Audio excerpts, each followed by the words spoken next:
जय हिंद बच्चों, इस समय आप लोग महामना इंस्टीट्यूट के यूट्यूब चैनल से जुड़े हुए हैं और इस चैनल में मैं आपका स्वागत करता हूं।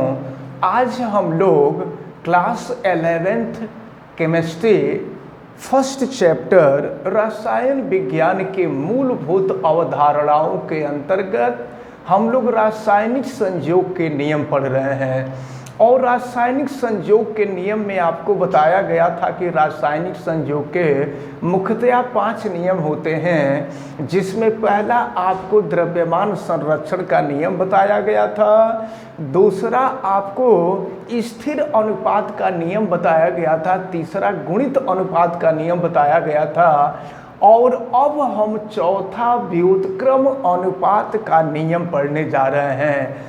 और हम आपको बता दें कि व्युत्क्रम अनुपात के नियम का प्रतिपादन सन 1792 ईस्वी में जर्मनी के वैज्ञानिक रीचर ने किया था।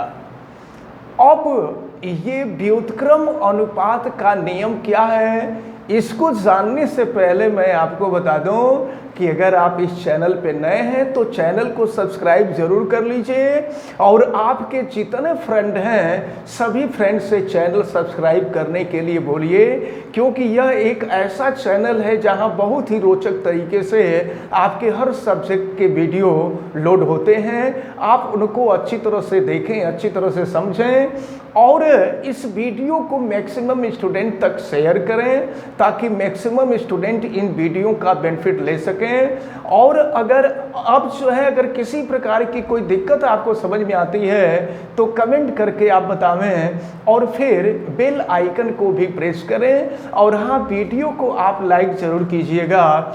तो चलिए हम आपको व्युत्क्रम अनुपात का नियम बताने जा रहे हैं। इस नियम का प्रतिपादन सन 1792 ईस्वी में जर्मन के वैज्ञानिक रीचर ने किया था। इनके अनुसार जब दो तत्व अलग अलग किसी तीसरे तत्व के एक निश्चित द्रव्यमान से संयोग करते हैं तो उनके द्रव्यमानों में वही अनुपात या एक पूर्ण गुणक अनुपात होता है जिसमें वे स्वयं एक दूसरे से संयुक्त होते हैं। इसका मतलब क्या हुआ, जरा इसको ध्यान से समझ लीजिए। जैसे दो तत्वों में एक तत्व कार्बन है, दूसरा तत्व सल्फर है, तो इस स्टेटमेंट में कहा गया है कि जब दो तत्व अलग अलग किसी तीसरे तत्व के निश्चित द्रव्यमान से संयोग करते हैं, तो देखिए दो तत्वों में एक तत्व कार्बन है, दूसरा तत्व सल्फर है और ऑक्सीजन के एक निश्चित द्रव्यमान से संयोग कर रहे हैं। तो संयोग कर रहे हैं तो क्या बन रहा है, जरा देखिए।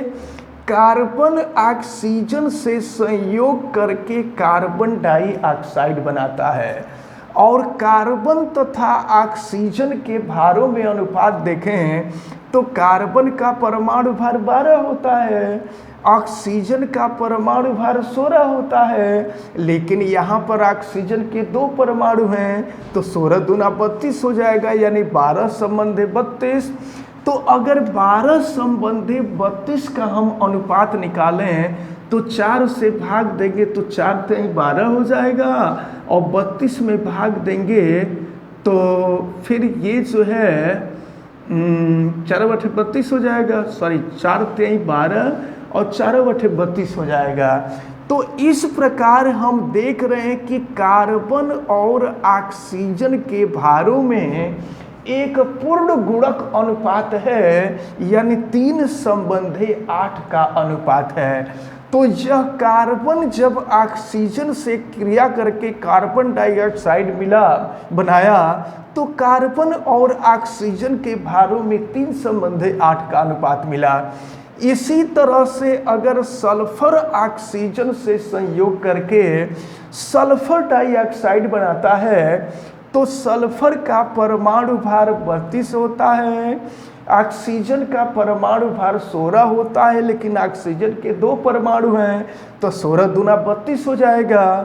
तो सल्फर और ऑक्सीजन के भारों में 32 संबंधें, 32 का अनुपात, यानी 32 से 32 को घटा देंगे तो 1 संबंध है 1, यानी सल्फर और ऑक्सीजन के भारों में भी पूर्ण गुणक अनुपात निकला। तो यहाँ देखें, जब कार्बन और ऑक्सीजन क्रिया करके कार्बन डाइऑक्साइड बनाए हैं तो कार्बन और ऑक्सीजन के भारों में एक पूर्ण गुणक अनुपात 3 संबंध 8 मिला है। जब सल्फर और ऑक्सीजन संयोग करके सल्फर डाइऑक्साइड बनाते हैं तो सल्फर और ऑक्सीजन के भारों में भी एक संबंध 1 का अनुपात मिला। अब इसके बाद व्युत्क्रम अनुपात का नियम ये कहता है कि ये 2 तत्व किसी तीसरे तत्व से संयोग करके यौगिक बनाते हैं तो उन तत्वों के भारों में पूर्ण गुणक अनुपात होता है। अगर ये दोनों तत्व भी आपस में क्रिया करें, तो अगर ये दोनों तत्व आपस में क्रिया करते हैं तो ये कार्बन और ये सल्फर है, तो कार्बन सल्फर के साथ अभिक्रिया करके कार्बन डाइसल्फाइड बनाता है। तो कार्बन डाइसल्फाइड बनाता है, जरा इनके भारों का अनुपात देखें तो कार्बन का परमाणु भार 12 होता है और सल्फर का परमाणु भार 32 होता है, लेकिन 2 परमाणु है तो 64 हो जाएगा। तो ये हो जाएगा 12 संबंधे 64 का अनुपात। अब अगर हम 4 से घटा दें तो ये 4 × 12 हो जाएगा और फिर 16 चौका 64 हो जाएगा। तो इस प्रकार व्युत्क्रम अनुपात का नियम यही बतलाता है कि अगर कार्बन और ऑक्सीजन के भारों में एक पूर्ण गुणक अनुपात है, उसी तरह से सल्फर और ऑक्सीजन के भारों में अगर पूर्ण गुणक अनुपात है और अगर कार्बन तथा सल्फर का भी रासायनिक संयोग होगा तो रासायनिक संयोग के बाद कार्बन और सल्फर में जो अनुपात होगा यह भी पूर्ण गुणक अनुपात होगा। यही व्युत्क्रम अनुपात का नियम है। हमें उम्मीद है कि ये व्युत्क्रम अनुपात का नियम जो एक बहुत ही महत्वपूर्ण टर्म है, आप सभी लोगों को अच्छी तरह से समझ में आया होगा। चलिए, तो अब हम आपको रासायनिक संयोग के नियम का 5वां नियम यानी गैलुसेक का नियम बताने जा रहे हैं। और देखिए, अब ये गैलुसेक का नियम है तो इस नियम को गैलुसेक ने ही दिया था और इसको 1803 ईस्वी में दिया था। तो गैलुसेक का गैसीय आयतन का नियम, इसको गैलुसेक का नियम और गैलुसेक के गैसीय आयतन का नियम भी कहते हैं। तो अब ये नियम क्या है, ध्यान से समझें। गैसें जब परस्पर रासायनिक अभिक्रिया करती हैं, उदाहरण के तौर पर हम देखें तो ये हाइड्रोजन गैस है, जी लिखा हुआ है, जी का मतलब गैस, ये हाइड्रोजन गैस है, ये क्लोरीन गैस है। तो गैसें जब परस्पर रासायनिक अभिक्रिया करती हैं तो उनके अभिकारी आयतनों में, अभिकारी आयतन माने अभिक्रिया करने वाले गैसों के आयतनों में, तो अगर हम देखें तो यहाँ ये अभिक्रिया करने वाले, अभिकारक किसको कहते हैं, जो पदार्थ आपस में अभिक्रिया करके उत्पाद बनाते हैं उन्हें हम अभिकारक कहते हैं। तो हाइड्रोजन और क्लोरीन दोनों अभिकारक हैं। यहाँ पर हाइड्रोजन का यहाँ कुछ नहीं तो 1 है तो 1 आयतन और क्लोरीन का भी यहाँ 1 आयतन है। तो उनके अभिकारी आयतनों में परस्पर तथा अभिक्रिया में बने गैसीय उत्पाद। अब देखिए, दोनों के अभिक्रिया से हाइड्रोजन क्लोराइड गैस बने। तो गैसीय उत्पादों के आयतनों में सरल अनुपात होता है। मतलब जो पदार्थ आपस में अभिक्रिया करते हैं, याद रखे रहिएगा, ये गेलुसेक का गैसीय आयतन का नियम लागू तभी होता है जब दो गैसें आपस में अभिक्रिया करके उत्पाद भी गैस ही बनाती है। क्योंकि यहाँ हाइड्रोजन भी गैस है, क्लोरीन भी गैस है, और जब दोनों आपस में क्रिया करके हाइड्रोजन क्लोराइड बनाते हैं तो ये भी गैस है।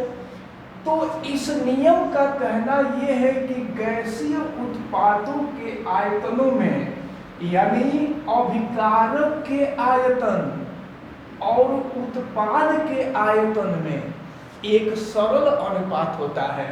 अगर अभिकारक का आयतन देखें तो इसका एक आयतन, इसका एक आयतन, और उत्पाद का देखें तो इसका दो आयतन, तो इनके आयतनों में यहाँ एक आयतन दो आयतन, तो एक संबंधी दो का अनुपात है। लेकिन याद रखे रहिएगा, गेलुसेक का गैसीय आयतन संबंधी नियम तभी लागू होता है जब सभी आयतन समान ताप तथा दाब पर मापे गए हों।